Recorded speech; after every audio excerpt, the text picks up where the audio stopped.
Hello, everybody. First, what I want you to do is right now is imagine something for me. Imagine this. You're sitting in your home, sort of like what I'm doing right here, right? You're surrounded by products made from century-old traditions, handcrafted by artists using materials that have stood the test of time. Now, imagine that each of these items, imagine like in the back, each of these items not that you see not only beautify your space, but also help support community, culture, and place. Hello, everyone. My name is Ferdinand Soriano. You are now watching the live stream for uncovering profitable Philippine-made products in the U.S. We're about to take you on a journey where sustainability meets style. Now, each piece that you're going to see today tells a story, and get ready to dive deep into the artistry of Abaca and seagrass. And I want you to meet the talented artisans and also the amazing owner of the creative product. Today, SJ Handicrafts. We want you to explore all about your creations. You're going to explore how you can bring a little piece.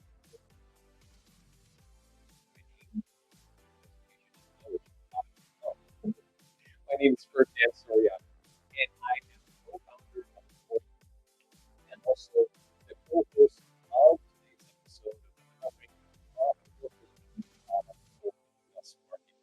Now, we have two goals, maybe three, for this show. The first goal is to actually introduce you to all of the amazing products, that are available in the Philippines. And today we have SJ Handicrafts. And today they're going to show you some amazing products that will help you be pretty much, impressed. Second, we want to provide helpful information and empower Philippine manufacturers to get them to export more products to the U.S. market and really try to take away sort of hesitation. We have a third one. That third one is to make Jeremy or I thrive. So I'll tell you a little bit about that. So with that being said, on the show is totally the team effort. Joining you today all the way from the Philippines is the founder of ALS. And what it is a collaborative partner. He specializes in export management, so he's currently helping a lot of Philippine manufacturers get ready to bring their products outside of the Philippines. And I'm excited to have him here today. So, without further delay, I just want to go ahead and introduce to you Jeremy.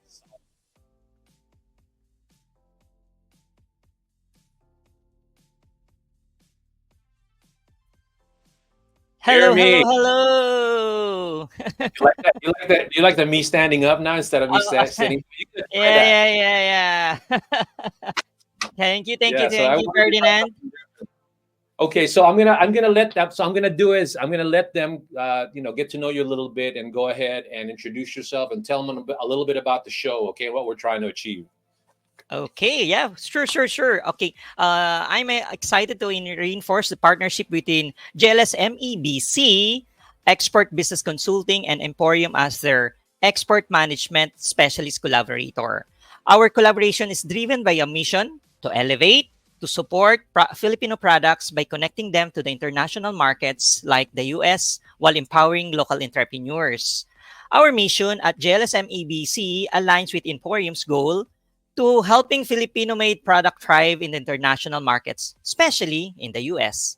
Through this show, we aim to introduce products that promotes a feel good, look good, and be good lifestyle, both beneficial to consumers and profitable to the businesses looking to bring the Philippine-made items to global stages. Today, we are thrilled to feature SJ Handicraft, creating a remarkable brand that showcases the creativity of local artisans through their high quality, sustainable Abaca, seagrass products. And stay tuned as we dive deeper into their journey and products and discover exciting opportunities for growth as a buyer in the US market. Back to you, brother. Thank you so much. Hey, I know you're saying that I have a little bit of a problem with the mic. I don't want to do that. So can you hear me okay now? Yes, that's better now. That's better. I thought I talked too loud. I get that a lot from my wife. I mean, my wife always saying, "You talk too loud." But that's why I'm always like conscious of it, right? If I'm talking too loud, so I'm okay with the sound. Great, Right, fantastic. right, right. You did a great job in introducing everybody. You know the show, what the show's all about. I'm very thankful for you to be here, Jeremy, because you had another piece of the puzzle in creating an ecosystem that we all can be proud of. Because not only, well, to me, what I'm thankful for is you're able to provide data, perspective on how all of the Philippine manufacturers are doing, what their concerns are, and getting it ready to do, right? Correct. That's true. That's true. So, of course, I just also want to take what I would say, a credit to the Philippine Export Cavite chapter, who are Yes. actually helping us into making this, you know, making our friends, best friends, Miss Rona Veracruz. Shout to her. For helping us to introduce some of the aspiring exporters. It's very hard to source out the market actually for those companies who would want to, export their qualities. Good thing that we have this program, Ferdinand, so that our Filipino aspiring exporters had already a platform to showcase their products. Well, I just want to shout out to Rona too because I got a chance to talk to her a few weeks back. Introduced me to her. She has great leadership. She's experienced in exporting, so I definitely feel like there's a lot more that you guys are going to be able to do. So that's why, again, thank you for being a part of the ecosystem and being a collaborative partner and helping Philippine manufacturers do their export managing. All right. With that being All said, right, all right. So ready. let's go ahead and introduce our guest presenter. Okay, so I want to do this properly. So I'm going to go ahead and Mm-hmm. read something, something I prepared for her. Okay, so our guest presenter, for all those right now, all of her friends watching, like who is she? Let me find out who she is. Her Can she name. make? I Can she know. make Jeremy cry? Shut up already. Just introduce her already. Come on, man. All right, Introduce her go, go, go. already. So that's saying no. So introduce now. So introduce ko na ngayon sino yung guest namin. So her name is Shiela Marie Castillo. She's the owner of SJ Handicrafts Trading. Her husband, which is, by the way, that's where she's there now, but he's too shy. He doesn't want to go on camera. His name is Oh. John Derek Castillo, and her son is Lucas Mason Castillo. She graduated at De La Salle University, Das Marinas, with a Bachelor of Science in Business Administration, with a major in Marketing and Advertising Management. Ooh, that already, I feel like maybe she should teach us what to do. So her experience in sales and marketing spans over 15 years. Having worked for Del Monte Philippines and Wyatt Philippines. Please, I want everyone to welcome the one and only Shiela Castillo. Hi, Shiela. Oh, wait a minute. Hi. There Ayan. you So, go. Give her a again, round of applause. Yay. Of course, Yay. look at thank time you, virtual, Ferdinand. Yeah. virtual. Virtual clap. Yeah. Okay. Oh, thank you, Ferdinand and Jeremy, for having me in the show, no? So again, my name is Shiela Castillo. So I am the owner of SJ Handicrafts Trading, and a dolphin mom to Lucas, and a tiger wife to John Castillo. So again, I mean, what is the Oops. tiger wife? Really quick, we gotta ask. What is the tiger wife? Maybe I've been living under a Does it rock. look What like is this? the tiger wife? actually, tiger are passionate and romantic. Ooh. Okay, that's a good Nice recovery, one. right, Nice Jeremy? one.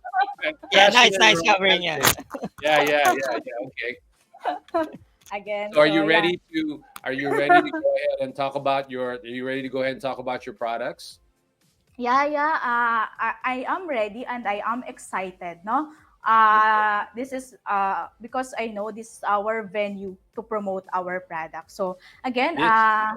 Yep. I will go back to my introduction. So, as Ferdinand said, I studied at De La Salle University as a scholar and finished a Bachelor of Science in Business Administration with a major in Marketing and Advertising Management. So, Ferdinand also said, I have over 15 years of work experience with sales and trade marketing. So, currently, I am a distributor development manager of Del Monte Philippines Incorporated, handling total Bicol region. So I am responsible for the total sales and operations of our distributor in Bicol. So prior to that, I'm also a regional activation manager of Wyatt Philippines and responsible for driving 100% program implementation in the region. So, I've been also a key account manager, handling modern trade accounts like Landmark, South Supermarket, Unimart, Cash and Carry, and South Star Drug. So, I am responsible for the total performance of the account. And on my previous I also a territory manager which promotes our product to keep partners. So, moving on how SJ Handicraft started.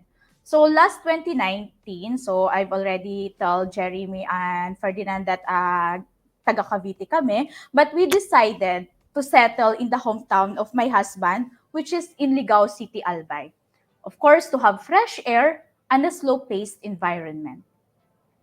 Unfortunately, the pandemic hits us last 2020, as you all know, but unknowingly, SJ Handicrafts will start in that year also. So it's a big break for us when I posted basket and planters in our social media accounts to help our Bicolanos no, during those trying times. So surprisingly, it was a huge success because most homemakers were interested in home decorating during that time, during pandemic. And then, nakita namin na success siya. We have seen that in our own little way, we were able to help our Bicolanos, especially those trying times. That's why we decided to continue what we are doing and we build this company, SJ Handicrafts Trading. So, the company vision is to be recognized globally as one of the producers of high quality handicrafts and to be known as a market driven company that focuses on excellence, quality, and reliability. Of course, our mission is to showcase or to promote quality handmade products and improve the living standards of our artisans. The core values, our core values includes excellence. Kasi Bicolanos known as magagaling talaga sila na artisan. So they pride themselves in their artisanship skills. So the next values namin is quality. Kasi yung handmade products namin, we ensure that it is in the highest quality. And lastly, of course, social responsibility. So yun naman yung reason kaya kinontinue natin. Our commitment to our society and community. So tulad ng na-share ko sa inyo, the main reason why we build this company is to help our Bicolanos. That's why this year, we established LEHA. So what is LEHA? This is Lion Empowered Housewives Association. These are our group of women in our barangay kung saan andun kami. In our barangay, especially yung mga housewives. This is to support our women in the community to have an income generating activity that will support their personal needs and family. We partner with DTI Albay. So thanks to DTI Albay, no, to develop trainings that will enable them to become our handicraft producers. And also, we are tapping PDL, no? Person deprived of liberty in Ginubatan and Ligao City Jail as our handicraft producers. As our handicraft producers, the PDL, despite their confinement, is able to earn enough money to support their personal upkeep and of course to provide financial support to their families. And lastly, we continue to employ and tap our local artisans from different towns because we know that their source of income is through handicraft making only. And like what I've said, they are our reasons, no, to continue on this journey. Again, we have already been in the handicraft business for 4 years, and we are fortunate that our client continue to trust us year after year. Our clients includes Cultura, and some of their items are produced by us from basket, placemat, and Christmas decors. We also produce the empty Christmas basket of SNR, Pure Gold, LCC Supermarket, and Hilton Hotel Manila. We are also available in platforms which are Lazada and Shopee. So, like maraming tulad ng sinasabi ng iba, no? Malayo na yung narating ni SJ Handicrafts, pero malayo pa. Is where we are right now. We can't stop already because we had a community to support. And our local artisans are relying on us. So ito rin yung reason why we continue to market top buyers so that whole year round, may gawa kami. Kasi as you all know, handicraft business naman is seasonal.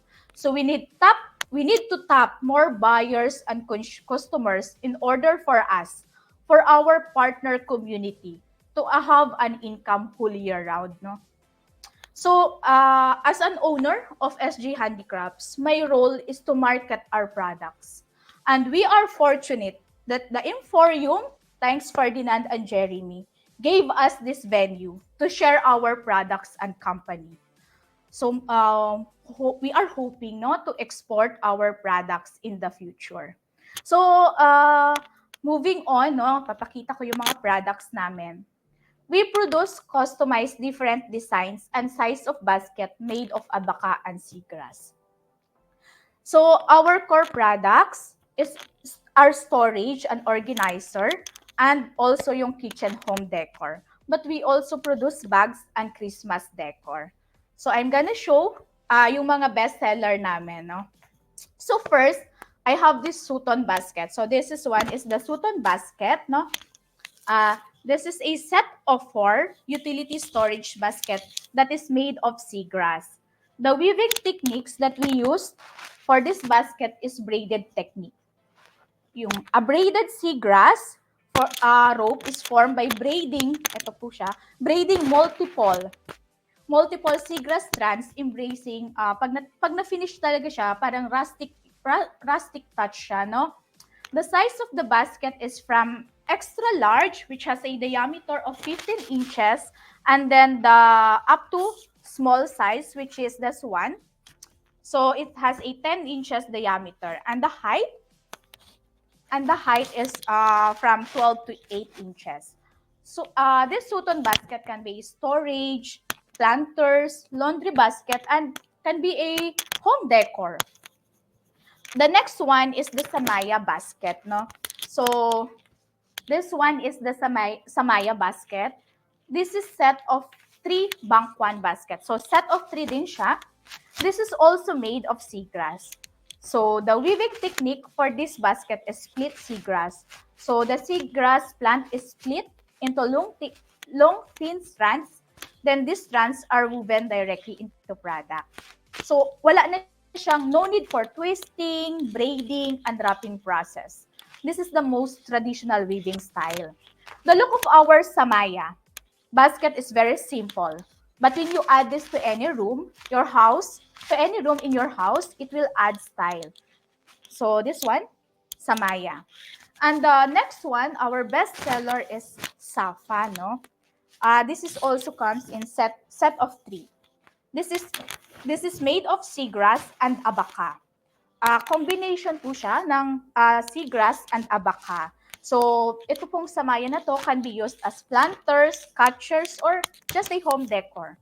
This samaya comes in different color and sizes. So, this the abaca. So, yung different color is the abaca. We will dinaday namin yung abaca into different colors. So, the Becca basket, this one, no? So, the Becca basket is our next bestseller. Used as organizer, especially in kitchen, sala, and underbed. So, this made of seagrass. So, meron siyang round handle and a combination of kalas. So, this one naman, second to the last, this is my favorite, no? Estela. So, I named this Stella the way my father called me. So, my name is Shiela Marie, and he called me Stella Marie. So, this one is my favorite. This is a color. This is a abaca and has different colors. So, very vibrant. No, it can be used also as a storage or anything. You can put it as also a home decor. And lastly, this is one also is my favorite, bangkwan placemat. So very simple. This is made of seagrass, and the weaving technique also is split. So the traditional weaving technique. So I love this because you can decorate it. So from putting beads, no, or other things that you can do in this placemat. So that's our bestseller, but we do have, as I've said, we customize. So whatever you want to make us produce your basket, no, kaya namin i-customize. So that's our bestseller. You can visit also our page, no. And thank you, Ferdinand and Jeremy, for giving us this platform to showcase my product. So again, I've also prepared a video for you, for all of you, to appreciate our craft. Thank you. There you go. Hello, yan. O, diba? Meron akong favorite din. I think you're on mute. I can't. Well, see, that's why when your show is on a budget, you have to do everything on your own. No worries, no worries. So it's like, I wish I had like 5 hands trying to make sure it's going. So it's like, give me 2 more hands, for goodness. Okay, anyway. So Sheila, I was impressed because those bags, even from a distance, I mean, obviously it's on the screen, they look very sturdy. They look like they're well made, and they look like of good quality. The only thing that I know what Abaca is, but you have to tell me a little bit about seagrass. But before I do that, I don't want to take too much time in finding out what seagrass is, but I want to show the video of your, the video that you prepared and you sent to me. Is that okay? Ferdinand, so that they can appreciate our craft, no? So okay, so yeah, go ahead and talk about what's happening here. What is this about? okay, the first video is how we do our raffia weaving, no? So that's the raffia placemat. So andyan na siya sa process na naglalagay na siya ng fringes, no? Para siyang pagko-crochet lang yung weaving ng raffia placemat. And the second, on yung middle naman, that's abaca weaving. No, so the one that I showed, the Stella, that's how we do it. Meron tayong molde. So yung molde kasi that's the shape na para sundan nung gagawing items. Shape. And lastly, Ferdinand, no, that's my favorite video. Can you show it again? There. I think this is your place in no, Albay. Yes. The video. Nice.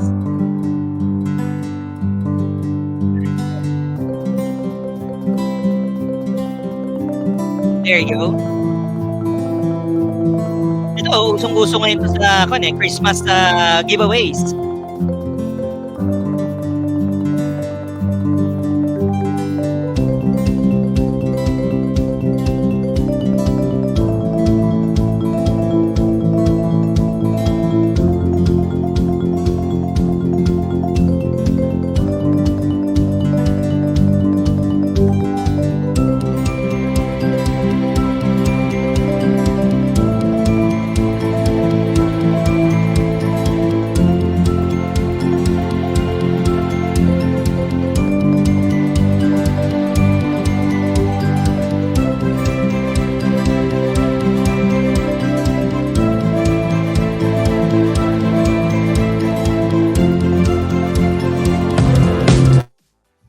So while we're showing that again, we can talk about exactly what we just saw, because there's some music and we don't, I want them to hear more about your stories about these products. So what did we just see? The beginning.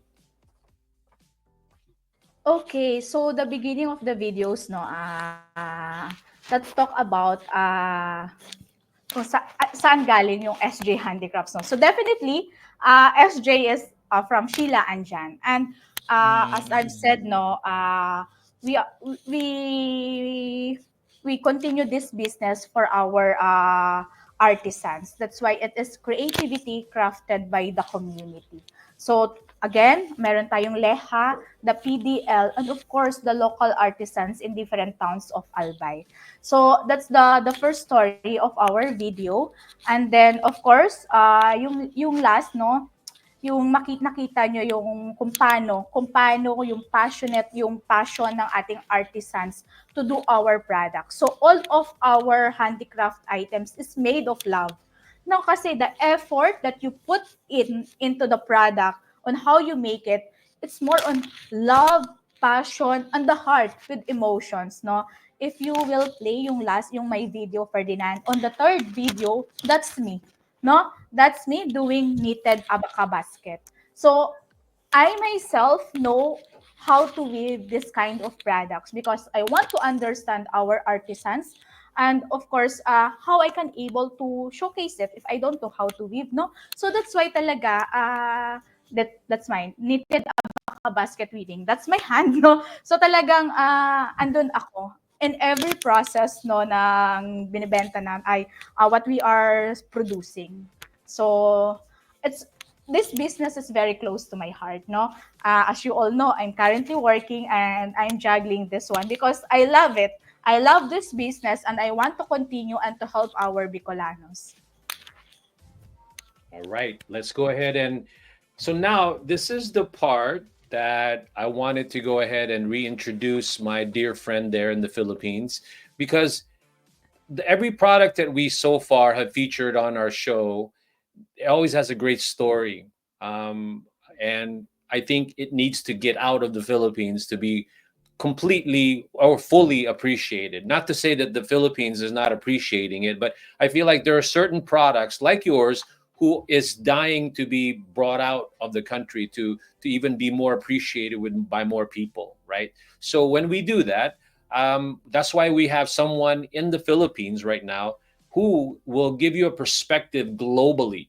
Okay, and also how do you get the products out of the country? And that's why we are very blessed to have Jeremy on our show. So I'm going to go ahead and let him give you a perspective, okay, Sheila, because now that you've sort of been amazing at creating this product, how do we get out of the Philippines and have other people enjoy it? Do you agree? Yan. Looking forward to it, no? So that's the purpose naman of this why I am here to promote globally our products. Wonderful, Jeremy. So you're ready to dazzle our audience with your, magnificent way of bringing data to the people about the cultural aspects and the global prospects of of the product. Are you ready to go, buddy? Of course, of course, of course. There All you go. right, I'm let me go sharing my ahead. screen now. Yeah, Right. just let me know if you're seeing my screen. I'm gonna get out of here because you don't need me for this segment. So here. Hindi naman, Verdi. So, it's a one-on-one session with me ngayon, Sheila. So, let me again, the idea here is actually to make your product, our local product, locally made product na yung tatak Pinoy, gawang Pinoy, local, ma-export natin, no? So, one of the key area, medyo boring tong kwentuhan natin, no? Kasi medyo, alam mo, market analysis, mga tipong like that. And you are a marketing already, so you already know about this specific angle, no? But nevertheless, there is actually a tool in the internet which is being managed by International Trade Center, wherein this is actually a data driven and at the same time factual. It is the data is extracted from the Philippine, kunwari, pagka Philippine product to, and extract yun sa Philippine Statistics Office natin, and then all of those information binabato ngayon sa UN Trade Center, no? So where they consolidate everything. So each of those country, they will actually try to create this database na sobrang laki, no? One of the things that you would probably have to do in your expansion is of course to find out sino yung mga pwede nating maging partner na mga bansa, no? One of the biggest, of course, is yung mga countries that we want to get, probably top 5, no? Siguro baka ma-tempt ka pa nga na magstay lang sa isang country. But in this case, ang suggestion ko kay sa lahat ng mga exporters natin, don't limit yourself with one country. More or less, at least mayroon kang 2 or 3 na country that you are distributing across globally, no? So, of course, at the end of the day, it is your prerogative naman kasi in some cases, lalabas kasi sa data na iba yung language nila. So, there is actually a konting customization of your product based on whatever yung kanilang bansa requirement, no? Ang maganda doon, at least meron tayong at least the top 5 probably countries we can actually look at it now. And then yung market access. Yung market access is more of kapag pumasok ako, case example sa isang bansa na to, magkano naman yung tariff, 'di ba? Meron kasing additional tawag dito, taxes na pinapatong aside from your cost on logistics from point A to point B. Meron ka ring ilalagay na syempre yung cost ng insurance ng product mo, baka something happen in the future. And then of course, ito nga yung mga government taxes na.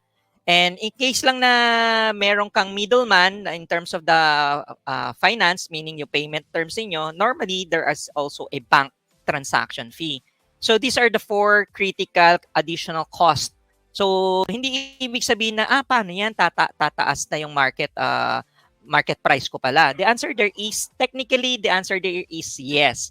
But it really depends, no? There are things that you can actually put it in your part of the marketing fund mo, and there are also funds that you can actually put it in your trademark. Now, so later expound natin kung if you have additional ka natin. Okay, so meron ka ng trademark lang bansa, we have a market analysis, and pag pinasok natin ngayon tong bansa na to, ano ba talaga ang potential sa bansa na to? So in this show, isa lang muna yung pipiliin natin na pupuntahan. Isang bansa, hindi ko na sasabihin na US yung pupuntahan natin kasi very obvious, no?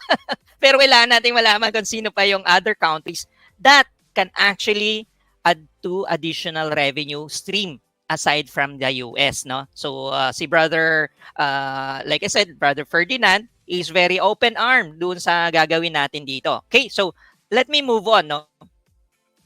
Ito sa pinapakita ko na to, so basically, this is the tool na sinasabi ko, we are actually going to export. Ano ba yung export natin? From manggagaling siya sa Philippines, and then ito yung harmonized systems code mo, 460219. So basically, ito yung tinatawag ko na language of trade or language of love kapag ka mag-export ka na. Ito na yung pinaka-base natin.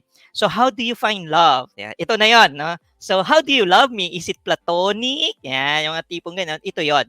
So the good news is that we wanted to find out saan tayo magma-market. So dito, hindi ko muna siya binuksan kasi gusto kong ipakita sa'yo na these are the possible countries na pwede mong puntahan. Okay, can you see it, Sheila? Kung ano-anong mga bansa, can you see it? Yan. Can you Yeah, see yung United US? States, US, Japan, Germany, France, and Netherlands.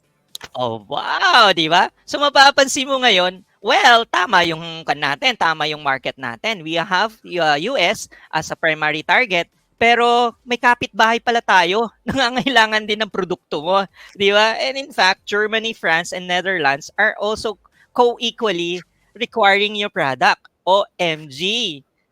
By the way, these are actually the facts na hinuhugot na to. Meaning to say, ito na yung mga countries that actually had the actual export na to. So hindi ito yung parang forward looking, no? This is actually a database ng lahat ng mga bansa na bumibili na. So if you can see, you have the 5 countries that you can actually export your product. Like I said kanina, na kung pupunta tayo din sa Japan, magkakaroon tayo ng presence. Kaya lang, kailangan lang natin ng konting customization sa labeling mo. Probably in some cases, yung baka may konting analysis muna tayo sa produkto itself, in things like that. And the same manner, ganun din yung mga certificates, no? The good news is that at least we are able to identify the top 5. So if you add these 34 plus 10 plus 8, so lumalabas, you more or less meron ka namang tumataginting na 50 million US dollar na pwede mong pasukin, no, na market sa iba-ibang bansa. Okay, so balatuhan mo na lang kami kapag kaagad-agad may bumili, no? So one of the things that you might probably yes, claim na natin. So one of the things that I want to show you is actually so since pupunta tayo sa US, so ano yung acceptance ng market? Anong itsura ng market natin dito, no? So mga mapapansin mo ngayon is that ito yung how attractive yung product doon sa US, no? It's actually a 273.7 million market yung pinapasok mo. Yes, Sheila. That's 273.7 million na nag-i-import. Yan ang mga pinapadala ng mga iba-ibang bansa sa US in terms of your ano. The good news is that we have actually rank 1 naman yung pupuntahan natin. So, dito sa Philippines, kung mapapansin mo, meron na bang nag-export sa US ng katulad ng product mo? The answer there is yes. Pero 11% pa lang. So don't take this as a competition but rather opportunity for siyempre meron ka pang how many yan lumalabas, you still have 89%, di ba? Na pwede yung pag-share kayong dalawa, no, kung sino man yung magiging kasama mo doon sa pag-i-import ng mga product, no, pag-export ng product mo. And the good news with your product is that year in year, meron kang 5% growth. So lumalabas, tumataas tong 273.7% annually nung produkto mo. So ibig sabihin nun, wala kang kailangang ikaba dahil yung product mo ay pataas ng pataas yung demand. O di ba? Is that good news, Sheila? Actually, it's a good news for me, no? So, the 11%, no? So, talagang marami pang parang playing grounds for me, no? And then at the same time, Exactly. yung 5% growth, actually, yung 5% is very good growth na, no? For tulad namin, no? So, actually, Jeremy, I am excited, no? Na ito kasi it's very new to me. Hindi ko masyadong pinapasok yung export because like what I've said before, no, parang may konting fear. But when you open this one, so parang I feel na there's a lot of opportunity and playing ground. So ang laki pa nung market na pwede naming pag-sharean. Tulad ng sabi mo, it's not a competition, no. Pag-share kami on that, actually 89, tulad ng sabi, 89%. Exactly, 89% pa, di ba? Malay mo kung makuha mo yung 50%, di ba? Ganun ka-agresibo. Pray po natin. Nice! Pray natin! Go, Filipino! Go, Sheila! Yan. So basically, one of the things that you might probably have to add, like I said kanina, yung government taxes, is that nag-i-include naman ng tariff, no? Pag nag-i-import ang kano. So take into consideration na once na meron ka ng identified partners, distributors in the US, more or less kailangan mong i-top up itong mga cost na to. So bakit ko hina-highlight ngayon to kaagad-agad sa'yo? Kasi these are the common mistakes ng mga excited masyado masyadong mag-export. They are not putting some effort on investigating magkano yung cost ng logistics nila, magkano yung cost ng insurance nila, things like that. So, ngayon, sinasabi ko na sa'yo na para kang kanyan kailangan para maging profitable yung business mo, you must have these details, no? So maganda na before ka pa lang mag-export is alam mo na yung range ng mga percentage na gagawin mo. So later ipapakita ko. So just to manage your expectation, it really depends on the type of product na ini-export natin in terms of yung handicraft, no? In your case, ranging from 0 to 18%. So sabihin mo, ay, ang taas naman ng 18%. Don't worry kasi may exact doon sa exact hash harmonized systems code mo, doon mo makikita kung ano naman yung exact percentage na ipapato mo in the future. Okay. So ngayon, sasabihin mo, Jeremy, how do I move forward, no? So one of the things that you have to do is that meron tayong local na requirements na kailangan nating i-comply para lumabas yung produkto mo. And then of course, sa US naman, dadalawa lang, kailangan lang nilang makita yung pre-shipment and inspection, di ba? Napaka-simple lang. And then, of course, yung market conditions, yung papadalhan mo. Okay, so those are the things that you would want to look at it. Ngayon, in the future, syempre, digital payment. So, you wanted to be part of the eBay, the Amazons, no? Ng mga catalog doon sa online.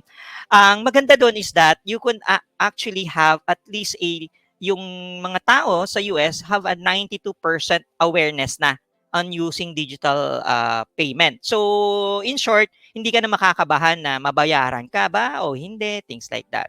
So again, there are different marketplace in the US. Imagine that, mayroong 109. So it really depends, no?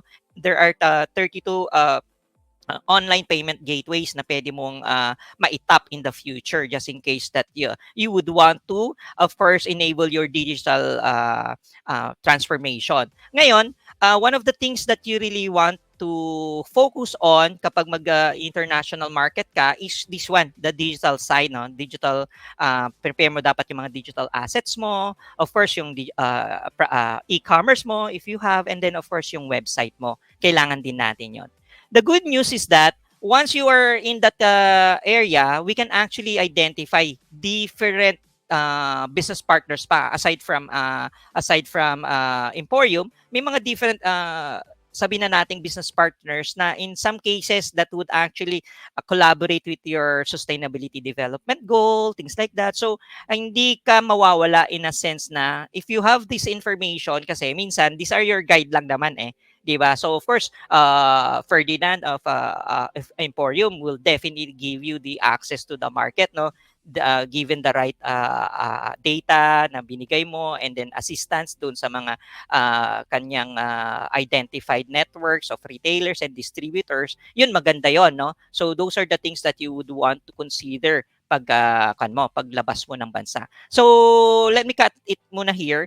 Can I ask a questions? How do you find yung itong portion ng digital access payment ng ating product?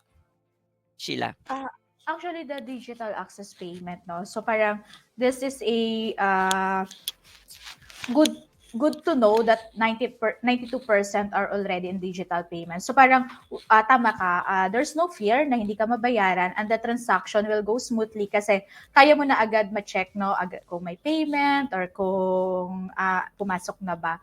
So yun yung nakikita ko na parang kasi pag nagpagawa ka naman talaga ng handicrafts is meron talagang a capital, no? So gusto mo rin na yung payment, yung access to payment is easy din. And then actually yung isa lang na nakita ko rin, yung digital asset, no? I think this is what I will do, no, yung website creation, no? So wala pa kasi akong website. So parang I am banking on lang sa social media account ko. So I think dito muna ito yung parang things to do ko talaga. Yes. No worries. Like I said, at least meron kang progress every day, no? So, I've been actually putting emphasis on Ikigai. Yung isa sa mga sessions ko na that I'm doing is that when you go externally, normally mag-Ikigai ka muna yung session kasi doon mo makikita kung saan ka passionate, what you love for. Kasi ang daming noise. Minsan hindi mo talaga makikita. Is this recommendation from a person in export really matters to me? Pero sa side namin, syempre, sasabihin ka agad-agad namin, this matters kasi once that we send out your company profile, unang-unang pupuntahan nila yan, LinkedIn, yung website mo, pangalawa, pupunta sa Facebook mo. So, meron ka ng Facebook, may LinkedIn ka na, pero wala kang website. So, basically sa kanila, oh, is this a red flag or it's just a matter of them, creating this match, no? So, if these three portion, the channels na nakita na nila, meron kang social media presence, meron kang official website, meron ka ng digital asset in terms of yung mga pinapadala mo, then sa kanila, yung mga red flags, nawawala na yon. Ang pinag-uusapan na lang nila ngayon is that pupunta nila sa dulo, where is the terms and conditions ni Sheila? Ooh, okay, very good. Can I call Sheila? Doon na yung calling cards. So these are the things that you would want to take into consideration. Okay, moving forward, I also want to show you a while ago na, Jeremy, you were saying na meron palang government taxes. Kung sakasakali ba pag pupunta tayo, ano yung potential na tariff percentage? So ang ating percentage na ilalagay mo na most likely na kunwari $1 million worth of project ka, so more or less mag-allocate ka ng 5% for the import duties. Okay? So yun yung maganda sa kanya. And then there are actually 9 regulatories that we really have to consider in the future, no? So why am I showing you this at early stage? Like I said, ito kasi yung mga problema natin. Yung mga exporters, nakakalimutan nila na i-pad up itong tariff na charge na to. The good news is that it's ongoing na yung US and Philippine FTA discussion. So more or less baka malay mo, 'di ba? This year or next year lalabas na yung FTA agreement, and then we would probably see either 3, 2 or 0 tariff in the future.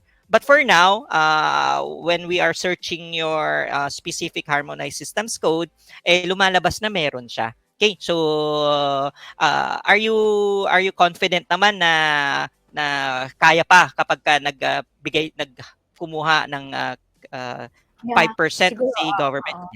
oo, parang that's part naman talaga ng exporting Siguro parang syempre titingnan ko rin yung total cost na mag-aano ko and then yung pricing ko, no. So, That is correct. Correct. Ngayon, sasabihin mo, Jeremy, is there a possibility na malaman ko yung potential na competition ko? May mga bansa ba na nag-e-export? The answer there is, yes, hindi lang ikaw, Miss Philippines, ang nakikipag-compete sa global, no? So, lahat ng mga ine-export mo, basically, isa sa mga competition natin is si China. Again, like I said, no worries kasi ito lang is a statistics we're in. Sino ba yung potential na mga produkto na pwedeng i-compare ng isang foreigner pag gusto nila. Kasi sa atin, captured market na natin yung Filipino-American sa market doon sa US, di ba? Kasi syempre, Filipino yan, alam nila, gawang Pilipinas, ganon. Pero given a fair product side by side, sino yung potential na makakakita ka ng mga produkto sa stante sa gundula? Lumalabas, makikita mo na mayroong gawang China, mayroong gawang Vietnam, mayroong gawang Indonesia, and then of course, may gawang Philippines, no? That's your product.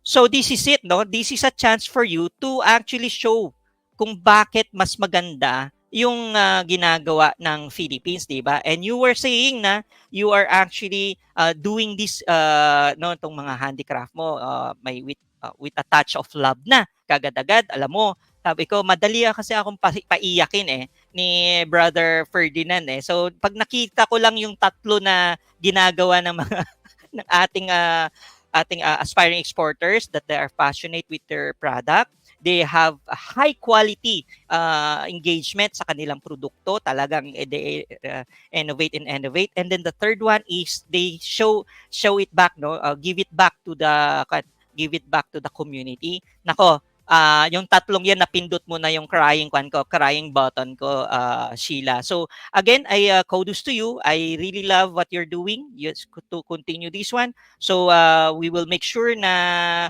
i-continue mo tong tatlong to, no? one is the love for your family, for your products, and then of course yung quality itself. Kailangan itaas mo ng itaas kasi every year kasi of course there are innovations, no? So kailangan mailagay mo dun sa produkto mo kaagad-agad. And lastly is that the more you help, the more blessings na ibibigay mo sa kanila. So dapat ibalik natin kay Mother Nature. Para maibalik natin kay Mother Nature, sino pa ba ang the best way na pagbibigyan mo is yung community who takes care of our Mother Earth. Cool, di ba? So back to you, brother Ferdinand. Baka sabihin mo, tulong na itong session ko, ha?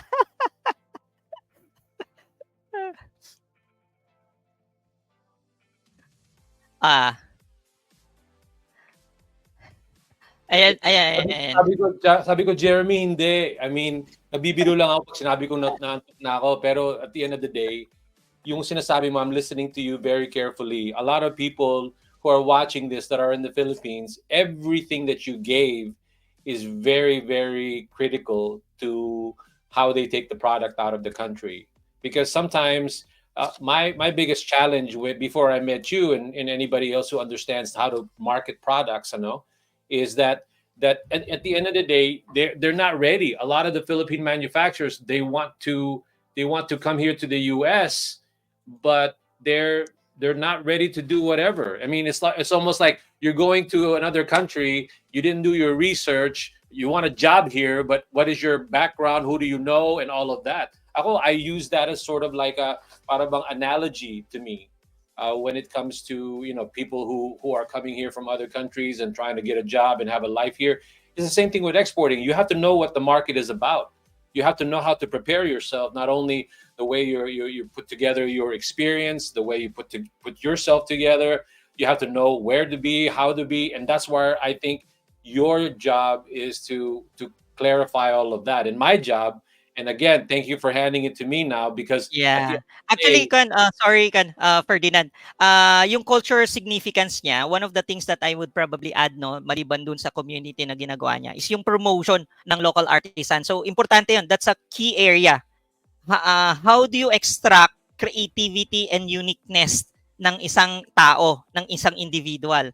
So, ang hirap hanapin sa market yung mga matatalino talagang may expertise on doing the handicraft, no? So, kudos to her. Ang ganda ng ginawa niya. So, and then she can actually promote it, no? The other one is yung use of indigenous materials. So basically, I would say the Abaca, that's really a Philippine made yan, yung mga seagrass natin. And talagang lumalabas yung pagka-creativity niya. Mapansin mo yung Stella, my favorite basket niya. Pareho ka, di ba? yeah. Makikita mo So yung we're fine yun na yun. we're going to Ganda. go ahead and talk about that a little bit more later. So that's why I Mhm. wanted to go ahead and make sure that we go ahead and I just wanted you to sort of get everybody ready, the exporters, Jeremy, and then we'll talk a little bit more about the other products also, because I wanted to go ahead and Cool. now given me that perspective. Now it's more like, okay, well, how do you market the product in the US market? So Sheila, are you ready? Are you ready for me now? Yeah. I'm ready, Ferdinand. Thank you. Let me go ahead and take Jeremy out of the screen. All right, let me go ahead and bring up my screen. Okay. Sheila, Jeremy did an amazing job in trying to give you a perspective on what to expect globally, right?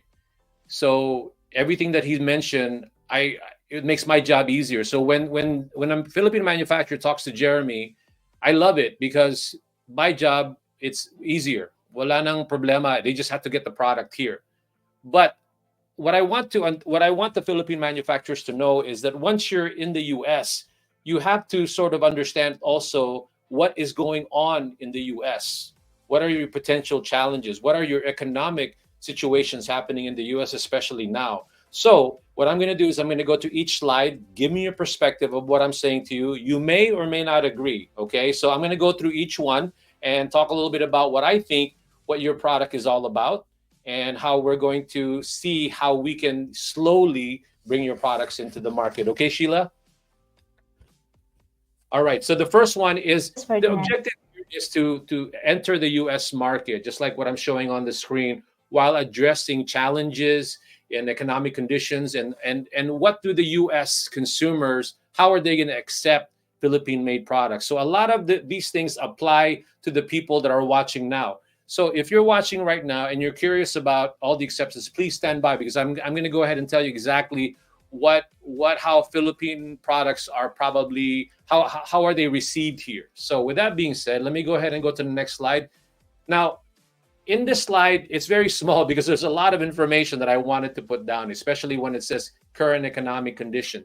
Right now, the US, and you have to be aware of this too, because obviously it's not about being negative, it's just about knowing how you're going to go in and understand the economic situation. So whatever project you're trying to do, you understand that there's going to be certain challenges. So right now, the current economic condition in the US is that the US economy is facing uncertainty due to inflation and also fluctuating consumer spending. While consumers are becoming more price sensitive, there's a strong demand for sustainable, eco-friendly products. So that means is that, yes, there may be issues with money, but at the end of the day, now that they want to buy, if they want to buy things, they want to buy things that are eco-friendly and of value, okay? That's why don't think that just because they're having issue here, they're still not going to buy. It's just that more so, they're going to be careful with what they're going to buy at the end of the day, okay? Now, consumer behavior.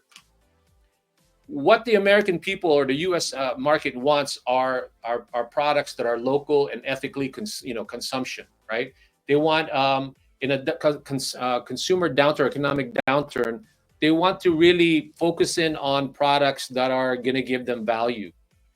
And I think that if you focus on that, also not just that one only, you're going to create a lot of people who are going to be curious about your product, because at the end of the day, your products are good quality, but they're also functional and they're eco-friendly. So you're going to hit certain markets. You're not going to be able to get everybody, but as Jeremy was saying to you, the market is huge.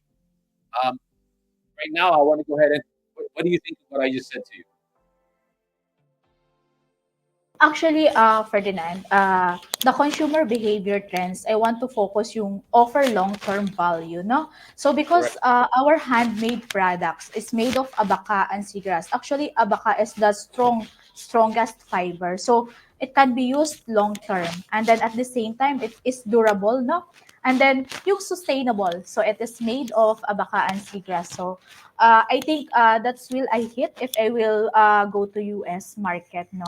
And of course, yung ethical consumption, since this is made of abaca and seagrass. So I think even the economic conditions is yung fluctuating, meron akong points na pwede kong pag-interan, which is yung value proposition ng aking product. Exactly. So just to cap off that, I know when I say economic conditions, a lot of people probably get scared, or I know, don't. More than anything, people will buy things from you now, but you just have to make your product, like you said, value driven. So that's why what you just said was fantastic. You're on point.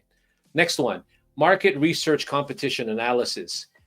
In many ways, you're going to see, like Jeremy was saying, there's already competition, but I don't see competition as something that should discourage you. More than anything, there are already markets or products or companies that have already started that journey here, and I think it's exciting. So now what you just need to basically be able to do is to able to know what's buying, what are people buying, and figure out ways, products that you may want to offer in different price points, just like also what Jeremy was saying. So at the end of the day, take the competition as more like something that excites you, because it's completely like it's somebody's already done it. People know what arts and crafts is. You just have to come up with something really exciting. Don't you agree? I really agree, no. So I know there's a lot of company that enters into market. So actually parang gusto ko lang yung sinabi ng husband ko na marami namang gumagawa na ng handicrafts. But you focus on the community, on the yung community yung ginagawa namin, and of course yung craftsmanship ng aming local artisans. So that's will yan yung mag-separate or mag-differentiate sa akin with the other competitors, no? So the community that I have, that I've supported. I agree. Okay, so that is something that I'm glad that you're taking the challenge as a motivation. All right, so the U.S. market value for crafts, it's enormous, just like Jeremy was saying. I'm not going to go into this, but I'm going to be giving you this slide so that you can go ahead and look to see more of what the handicraft market is all about in the U.S. market. So I'm going to go ahead and pass this. Now, you're not going to believe, or you probably already know, that the Filipino culture, and this is what Jeremy was saying about the cultural acceptance earlier, was that we are almost in the, very much into the community in the US. We're into politics, we're into sports, right? We're into hospitality, nurses, or in the medical field, and the government. So the acceptance of the Filipino culture is very much so gaining ground every day in terms of what we're able to do. So they're not completely not understanding what Filipinos are. We're almost on mainstream, even on TV. So where you're going to see a lot of your market is going to be Los Angeles, San Francisco, New York. Those are the major markets that you're going to end up wanting to focus on. So when you're thinking about where do you want to sell these bags, again, I go back to you. I'm not trying to sell it just to the Filipino Americans. They're going to be your ambassadors if you make your product really amazing. Keep that in mind. Just because they're Filipino, they're not going to promote your product just because you're Filipino. That product better be amazing. But if you want people to support that, you're going to need to address take on that market and understand that there's going to be Filipinos there that can introduce more of the product into the marketplace. And then you also have your niche appeal. I put there the use of natural fibers like Abaca and seagrass can be marketable as premium. Here, it's becoming that way. You have to think of your products as premium.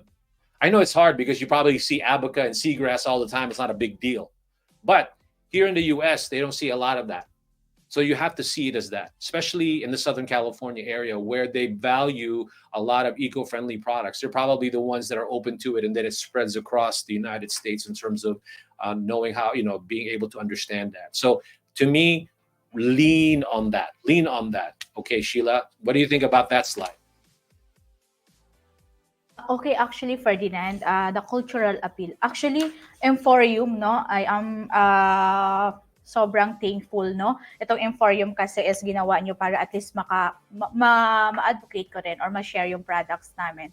So, gusto ko lang sabihin yung product better be amazing para i-promote ng mga Filipinos. And gusto kong doon ako magano para at least tulad natin, pag naging brand ambassador tayo, syempre, nagustuhan natin yung product. So, gusto kong itap yon yung thinking ng ating mga Filipino in the America to support us na yung gawang Pinoy is talagang pwedeng ika-proud or they can be proud of what our products.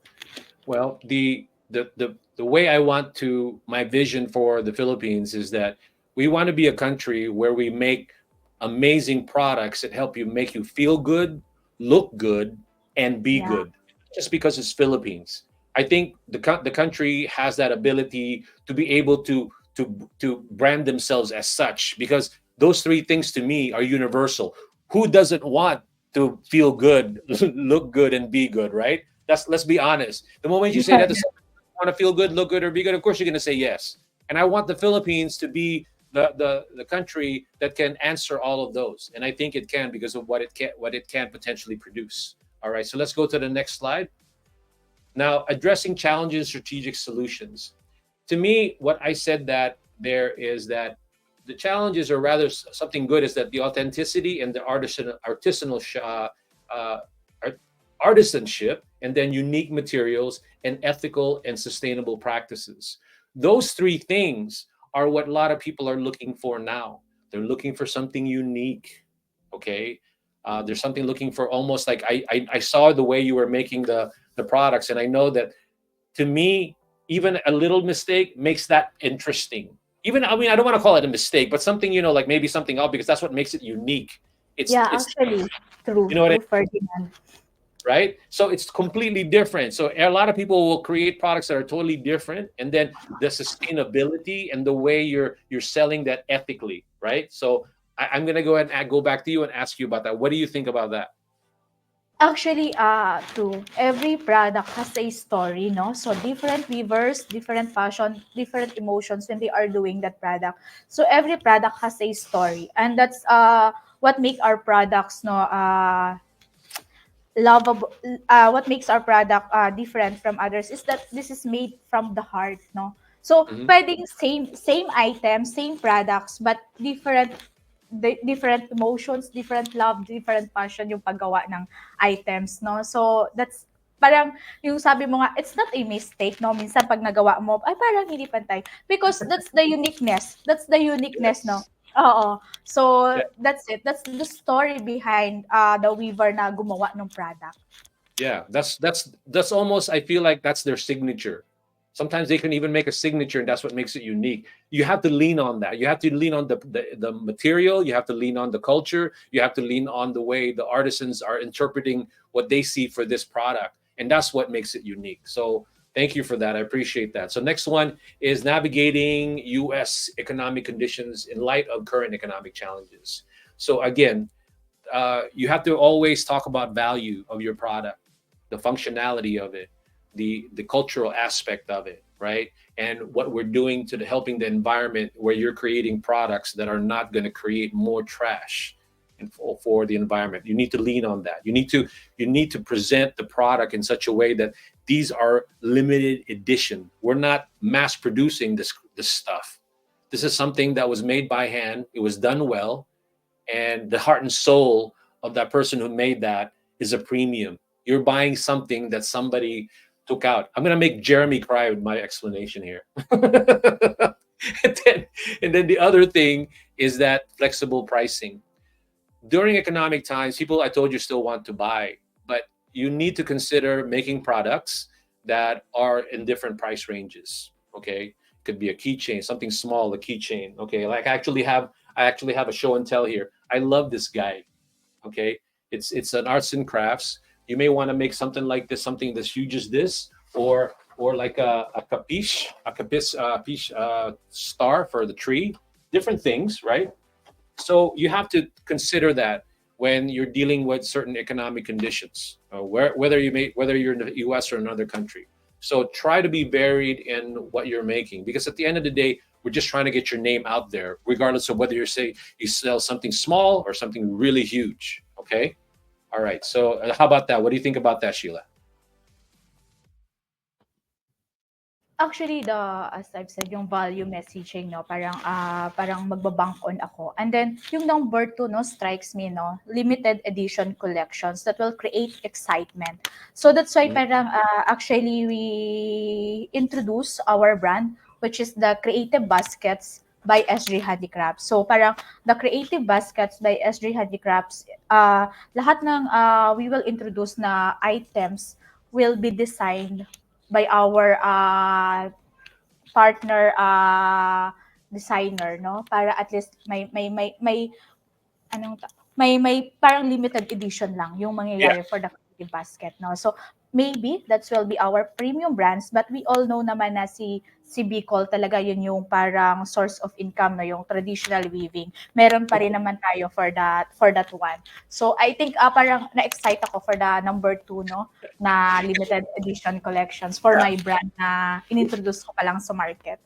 If you think about that, if that's your introductory brand for the marketplace, not because if you make something small, then obviously your name is out there. One, two is easier to ship, right? And then three, it doesn't cost you a lot to make it. So to me, you're dipping your toes into the water in exporting and mitigating your potential risk. That's why I'm all about different price points. Okay, so let's go ahead and go into the cost-effective market entry. This is more like the shipping and logistics part of it already. Just like Jeremy was saying earlier, how do you do all of that? How do you bring the products here cost effectively without costing you literally an arm and a leg, right? So again, we're talking about consolidated pricing, pilot programs to key US cities, on-demand warehousing, eco-friendly packaging.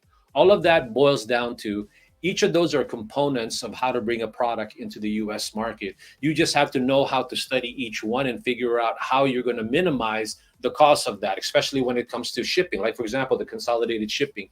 There's a lot of ways to bring the product here. You can just start with the balik, sort of like a balik buy-in box. You can go ahead and put it into consolidated shipping with other manufacturers who bring the products here. You can start with a box, a pallet, 20-foot container, whatever you want to do. But I'm a big fan of baby steps.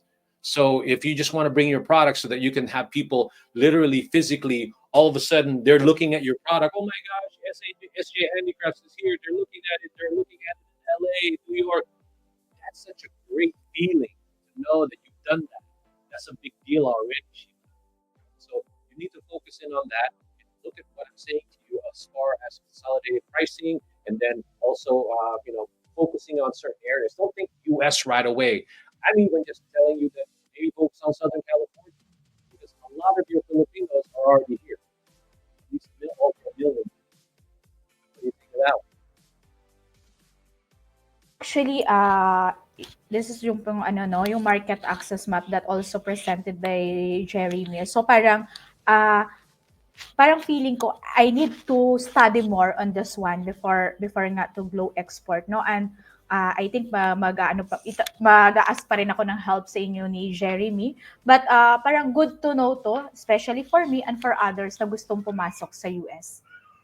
Thank you. I appreciate that. That's exactly that. All I want to do is plant seeds in people's mind. At the end of the day, you need to really continue to talk to Jeremy and how to prepare for that. But once you're here, that's exactly what Emporium can do for you. So let me go to the next slide.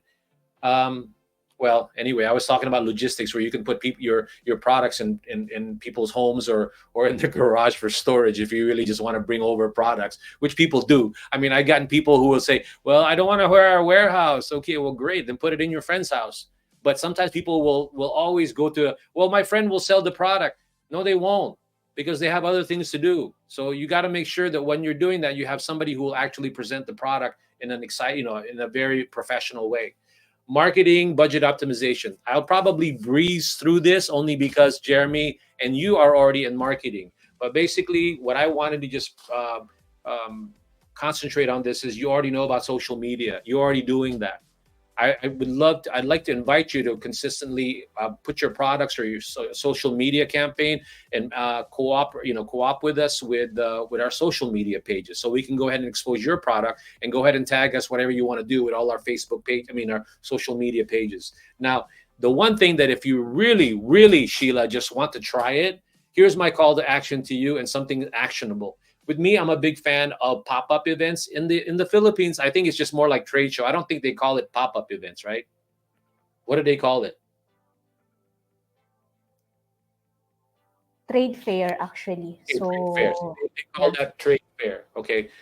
Here, there's a lot of what we call pop-up events. One event, two event. They put it wherever, and a lot of your products can be exposed that way to the local community in a very cost-effective way. I don't know how much it is to do the trade shows, but here, if you wanted a booth at a very good size pop-up event or a trade fair, it's like $100, $150, okay, to do that.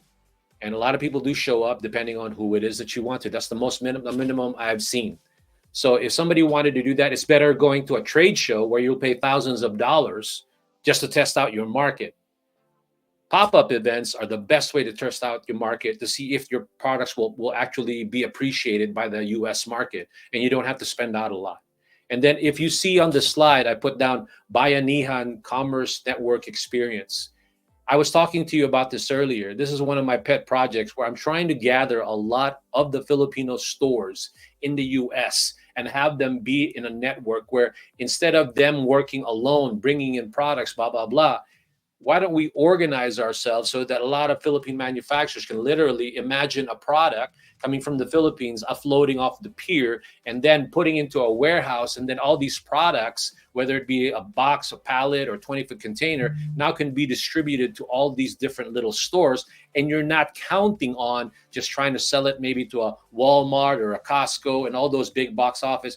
Nothing wrong with that. I would love for a product like yours to be bought by Costco, but at the end of the day, I think it makes more sense, especially when you're just trying out the marketplace. What do you think? Actually, parang I want to highlight yung pop-up events and small retail partnership. To be honest, no, on November 22, 23, 24, that's our first time to join yung trade fair na together with DTI Albay. So I am fortunate na na-invite din ako ni DTI Albay to try it. Kasi that's why parang sabi mo nga, gusto din ng buyer is to feel our product and then at the same time to see, no? So parang andun ako, Ferdinand, baby steps, no? So that's a regional trade fair na inano ni DTI, inorganize ni DTI Albay. So parang for those watching, no, meron kaming trade fair on November 22 to 24 in Shangri-La. But then again, I love the Bayanihan network, no? For me to enter the US market, no? Parang kailangan din makita nila what they are what they are buying, no? Ano ba yung products ni SJ Handicraft. So, kasi gusto rin natin as a customer na although uso na yung social media, gusto rin nating ma-feel, makita. And then, pag nakita mo kasi para ma-experience mo yung camaraderie ng community na gumawa ng product. So, parang Ferdinand, parang I would like to have my items in that Bayanihan physical store. Well, you're gonna get a shot at that, so to speak, because we are looking for products for a lot of these stores. So we're gonna get back into that. I'll talk to you about that again. So again, for those who want a copy, if you're watching and you want a copy of this, you're more than welcome. I'm gonna give this presentation to Sheila also, and then these are all the references of where I got that data. Okay, just in case you're saying, "Oh, Ferdinand, where'd you get all that?" I don't believe you. Where is it? So there it is. That's where I got it. Then this is the part that I like. This is where I tell you these are your potential buyers. Okay, you ready for this? Okay, there's three categories I feel like are potential buyers for your product, Sheila. The first one are your eco-friendly boutiques and sustainable lifestyle store. There's three of them. You can Google them. Maybe you already know who they are, but let me just go ahead and tell the people who may not know. First one is a store called The Little Market. Second one is called Earth Hero. And then the other one is sort of well known already. It's called 10,000 Villages. So all of these are potential buyers of products that are yours, that are handcrafted, arts and crafts, that are whether baskets, clothing, jewelry, whatever. At the end of the day, these are potential buyers for your products. So it's just a matter of maybe talking to them and really discussing prices. And obviously, if they like it, then it's all about the quality, because I'm sure they get their share of people wanting to do that. Now, the second set of buyers that I think they're leans more into the Filipino community. We have your Island Pacific supermarket. We have your Seafood City. I'm sure you've heard of all these companies, stores, right? And then there's for your online ethical marketplaces. There's one called Made Trade and then called the W Marketplace. These are all just something that I wanted sort of to tease you with and say, look, Sheila, these are products where you can go sell them. And they are amazing. So you need to go ahead and research who they are. Pick any of them in each of the categories I just told you, and you'll learn a lot about what people are buying. You don't have to listen to what I'm telling you. Just listen to what these guys are saying and what they're buying and what they're showing. Okay? What do you think about that, Sheila? Actually, tama. Parang na-excite ako kasi meron ng parang for this segment, no, binigyan, you gave this list of potential buyers. Meaning to say, parang na-appreciate ko yung help nyo, no? For us, for mga small namin na exporter. Kasi parang, I think wala namang gumagawa ng ganito ng research. I don't know, hindi ko lang ata na nami-meet. But then, it was a big help, not for me, but for all the gustong mag-export, no? Kasi ako, Ferdinand, to be honest, hindi ako ganun ka-familiar pa with this potential buyers because hindi pa actually nakakapunta sa US. But then again, tingin ko isi-search ko kaagad ito. So, thank you. Thank you. No. The purpose is not for Jeremy and I to appear like we know everything. Well, we do. No, I'm just kidding. Where we want to just sort of, if anything else, we just want to empower the manufacturers. And I'll bring Jeremy back. I'm going to go ahead and bring him back now. So, Jeremy, are you back? All right, let me go ahead and take you out of mute. Get out of mute, boys. I mean, guys. Ayan. So, I was actually laughing kanina, no? Doon sa sinabi mo na. So, anyway, so yeah, actually, just to add, yung mga ginagawa ni Sheila ngayon, just to continue nung mga kanyo, no? Yung discussion ninyo, maganda yung cultural storytelling niya for every product, no? So, if it's possible na magkaroon siya ng doon sa labeling and packaging niya, nandun yung probably a 2 or 3 sentence na about that very specific product mo. People want to look at the product, pero pagka once sa clinip nila sa likuran and then nakita nila yung story behind that product and then they would probably be interested na hindi yung mismong design na. Minsan yung talagang, okay to. kasi they are immediately connected dun sa cultural significance ng iyong produkto na yan. So, ayun. So, maganda. Go ahead, Ferdinand. I wanted to tell you something, Jeremy. I'm not playing with dolls, but it looks like it's a doll, right? But bro, here's where I get excited. This is a brand called Silvestri. Okay, it's an American brand, but this thing is made from the Philippines. And if you see it, the camera's not going to do justice to it. It's beautiful. Okay, it's something for the holidays, and it's a character from, I guess, from European folklore, I think.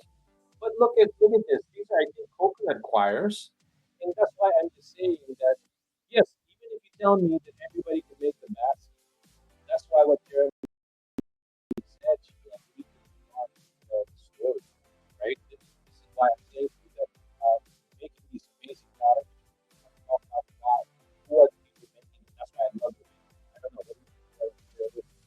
You like my little doll? Oh, you guys are mute again. Tawag dito. Yeah, exactly. So, when you were actually showing that doll, so nasa isip ko, yeah, she can actually do that as a probably a limited edition ng kanyang mga baskets. But this time, naka-weave siya for whatever reason. Smiley, gano'n. So, parang alam mo yun, kakaiba yung talagang ginawa niya. Hindi lang siya talagang uh, purpose functional siya, kundi may konting a touch of, kakaiba, uniqueness doon sa dinesign niyang yon, a limited edition. Cool. So, talk briefly because I know we've talked a lot. We both, Jeremy and I, told you we can talk your ear off. We could be here for like hours. But mention if you don't have anything yet, let's just say somebody watched this video, Sheila, and they said, "Oh, I love that product. Come on, I want to get that." Tell us how you feel about that briefly. About maybe partnerships, people want to buy products from here and all of that. Just tell us if you're open to it. You're not open to it. Ah, actually, no, parang this whole segment, parang nagkaroon ako ng parang inopen niya yung idea, yung nawala yung fear eh. Parang I am excited, no, to go, tulad nga ng sabi namin, to go and tap more top buyers, no, in the US. And of course, I know andun pa lang ako sa babe, this is the first time talaga na nagkaroon ako ng overview. So parang I know marami pa akong learnings na dapat gawin, research, but I am excited, no, for the partnership possibilities because like what I've said, I am doing this not for me. Of course, part of it for me, no, but of course for our Bicolano artisans. I want to try. I want to help them, no. Parang gusto ko kasi na year round meron kaming ginagawa, no. It's for them also. So of course, they may magkakaroon ng mga glitches along the way, but then again, I am confident with your presence, no, Jeremy and Ferdinand, to help me go through that mga glitches, no, or yung mga pagdadaanan ko. So parang actually I enjoyed, no, I enjoyed this show kasi talagang I know siguro yung tulad ko rin na handicrafts owner, I am hoping also na parang marami ako personally ang dami kong natutunan. I learned a lot from Jimmy and you, Ferdinand, about the US market, no. So parang andun yung no, parang drive. So thank you for the partnership. I am very open.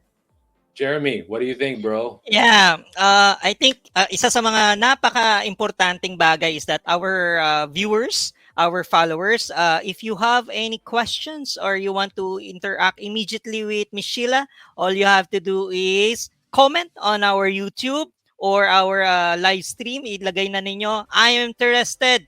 Padala mo na dito yan. Pag nakita namin yan, we will definitely call your attention and Miss Sheila, and we will connect you the soonest possible. No? So yun yung goal natin dito, di ba, Brother Ferdinand? We actually, that's our goal, is to really excite a lot of people in a good way, of course. Excite them to go ahead and do exporting because at the end of the day, I think that's going to be what is one of the things that's going to elevate the Philippines if you do a lot more exporting. A lot of in the tech industry, of course, but I feel like there's a lot of opportunity for exporting that we need to explore. And to me, we Jeremy needs to continue to be on his journey and help them, because Jeremy's helping everyone from the perspective of globally. I'm just trying to focus on the U.S. But obviously, I'm not downplaying that, because U.S. is one of the biggest markets for potentially Philippine products. So with that being said, is there anything else that you want to add on, Sheila, as far as we're going to end the show just about right Ah, actually, I would like also to invite our viewers, no? Parang if you're interested on our product, let me know. As I've said, we don't have website, but I am available in social media accounts. And I want also to take this opportunity to thanks Emporium, Ferdinand and Jeremy for having me. No, I am hoping and I will connect with you again for more inputs in the future. now? So We're actually gonna thank you, we're Emporium. actually gonna do a wrap up show possibly if you have time for that one. But again, yeah, continue what you're saying. I just wanted to tell you that yeah, you feel free to just reach out to us, to Jeremy, anytime. Yeah, I'm done, Ferdinand. I am very much grateful for having me in this show, no? So parang it opens me in the exporting business, no? So I will take baby steps with the help of you. Right, we're gonna say goodbye there, Sheila. And again, thank you for being in on the uncovering profitable Philippine products in the U.S. market. Where I'm just gonna go ahead and sign you off, and then say goodbye to Jeremy at the same time. But anyway, thank you again for being on the show, and feel free to Jeremy will be following up with you. I'll be reaching out to you to see if you need anything, and I'll be sending you the video as well as the market research that we did here. Okay, Sheila. Hey, don't go away, Jeremy. All right. Yeah, by the way, yung ating next episode, Brother Ferdinand, baka nakakalimutan, no? It's an equally very, very interesting product. Yung kanyang Yeah. No, please, that's one thing that we do ask of you, Sheila. Continue to share this, because it's one thing where it warms our heart. Okay, this is the part where remember at the part where we said we're gonna make people cry. I'm gonna try to make people cry here. I'm gonna make Jeremy cry. But anyway, Yeah. what? Actually, Yeah, napaiyak ako. Sabi ko sa kanya, naka 2 points ka na, Ferdinand. yes, yes, yeah. But my point, Bruno Mars. my point. See, like Bruno Mars are doing 10. We always think that all of our manufacturers are 10 because you guys are all aspiring. You guys are all trying. But at the end of the day, what we're just trying to tell you is that please share the content, because we want to reach to as many people as possible. Again, we're not saying to you that we're amazing and we know everything, but we would like to think that we are a catalyst. Okay, we're a catalyst to anyone there in the Philippines who wants to bring the product in the U.S. market. We're smart enough, we're intelligent enough, we're resourceful enough to be able to tell you how to take that first step and do it in such a way that's not only cost effectively but strategically. Because when we formed Emporium, we weren't thinking that we're going to be this amazing company that's will know everything. Our goal is to just have a trusted partner here, but also the fact that you have Jeremy there, he's the one who's sort of preparing everything for everyone. So by the time you decide you want to go here, then it's just me, and my company who will go ahead and try to guide you in where to go. Not promise you anything, but sort of guide you in where you go, because you're already ready to go and tackle the U.S. market. Galing ano, right? Naman, segue. Thank All you. right. Anyway, I'll let you go, Sheila, and we'll stick around, Jeremy. Stick around. All right, All bye, Sheila. right. Bye-bye, Sheila. Jeremy. So, hey, Na-off mo that was na. a good show. That was It's a good show. still, is it still recording? No, it's still It's recording. still, I just want to say to you, good job. I appreciate what you did. I love all the data that you gave her.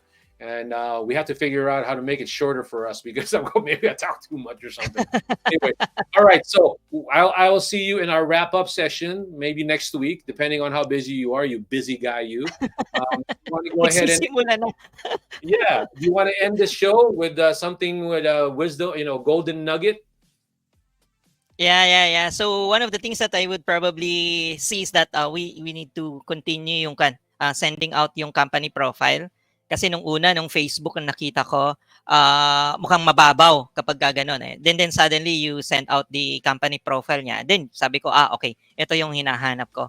So on every siguro guess natin yun yung SOP natin na more or less meron silang like a PDF file, company profile, product portfolio na ipadala nila sa atin. So maganda yan. Yeah. And then we're trying to modify. I noticed na na 1 hour and 30 minutes na nga tayo. So I was looking at mukhang humahaba na ng humahaba. So of course some people might probably look at it as too long, but in our case kasi it's not kasi these are actually a full product presentation, no, sa mga companies. Yeah. Well, that's what I like, because they can, forward it, fast forward it, cut it. I don't really care in terms of the length. It's just more our time and Shiela, the presenter, because at the end of the day, they can fast forward it. Who's to say you can't do that? And then I'll spice it up anyway, or edit it so that it won't be too long. But sometimes people want to see the whole essence of us, and to me, that's how I see us going long. But right.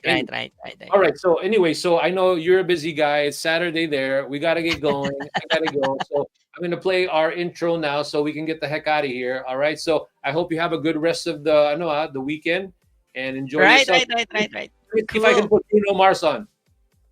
Yeah.